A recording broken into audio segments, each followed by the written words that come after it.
కురుక్షేత్ర యుద్ధం. అందులో ఆ 15వ రోజు జరిగిన సంఘటనలు బహుశా చరిత్రలోనే అత్యంత తీవ్రమైన ధర్మ సంకటాన్ని మన కళ్లముందుంచుతాయి. ఈరోజు మన విశ్లేషణలో సత్యం, కర్తవ్యం మధ్య జరిగిన ఆ భయంకరమైన పోరాటాన్ని, ఒక అజేయుడైన సేనాధిపతి పతనాన్ని లోతుగా అర్థం చేసుకుందాం.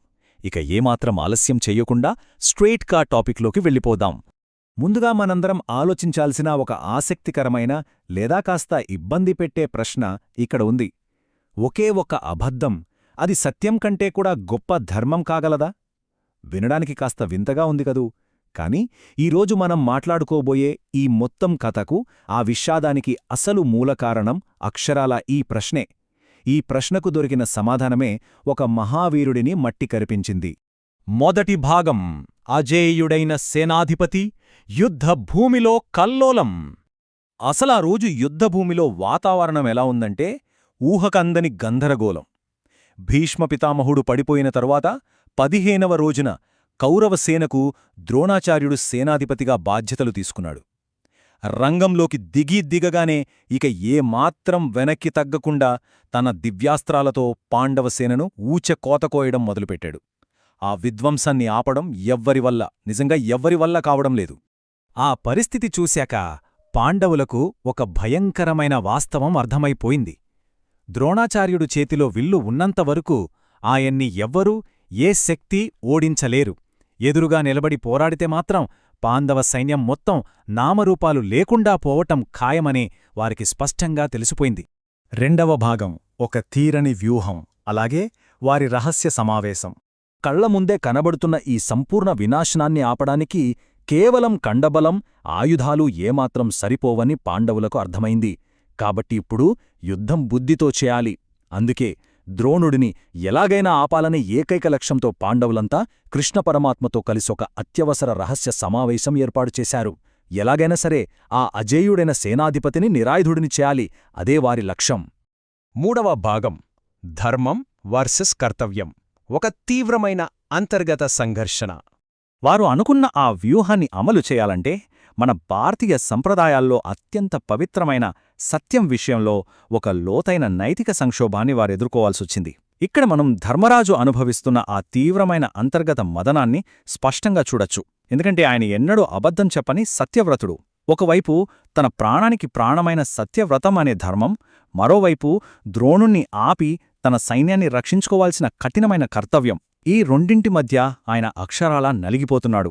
ఇక నాలుగవ భాగం: అశ్వత్థామ అనే ఏనుగు, ఒక చీకటి మార్గం. ఈ ధర్మ సంకటానికి పరిష్కారం ఎక్కడ దొరికిందో తెలుసా? సరిగ్గా అదే యుద్ధభూమిలో ఉన్న ఒక చిన్న, విషాదకరమైన లూప్ హోల్ ద్వారా. మాలవదేశపు రాజు ఇంద్రవర్మకు చెందిన ఒక ఏనుగు ఆ రణరంగంలో ఉంది. ఆ ఏనుగు పేరు అశ్వత్థామ. యాదృచ్ఛికంగా ద్రోణాచార్యుని ముద్దుల కుమారుడి పేరుగూడా అశ్వత్థామే కదా. కృష్ణుడు రచించిన వ్యూహానికి అసలు సిసరైన బ్రహ్మాస్త్రంలాగా ఈ ఏనుగు పేరు ఉపయోగపడింది. 5వ భాగం: మోసపూరితమైన ప్రశ్న. ఈ కథలో పతాక సన్నివేశం ఇక్కడే ఉంది.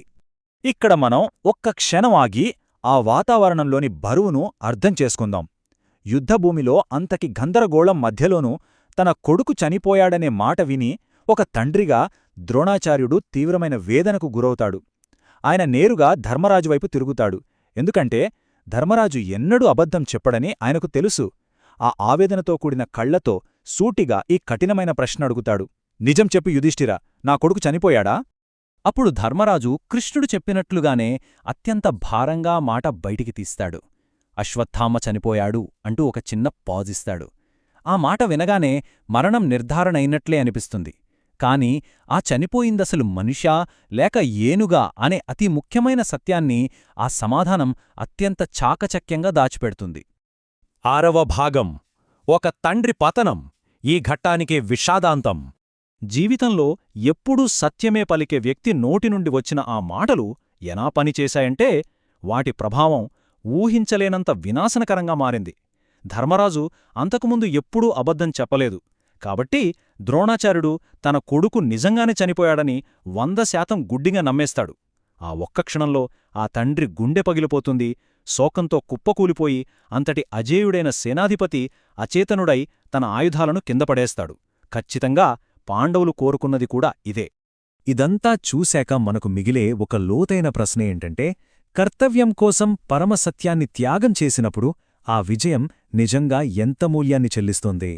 ఈ వ్యూహాత్మక విజయం వెనుక దాగి ఉన్న నైతిక రాజీ, సత్యం కంటే కర్తవ్యాన్ని ఎంచుకోవడంలో ఉన్న తీవ్రమైన అంతర్గత వేదన ఎప్పటికీ వెంటాడే ప్రశ్నలుగానే ఉండిపోతాయి గదా. ఈనాటి మన ఈ విశ్లేషణ కురుక్షేత్రంలోని ఈ అతిపెద్ద ధర్మసంకటంపై ఒక కొత్త దృక్కోణాన్ని ఇచ్చిందని ఆశిస్తున్నాం.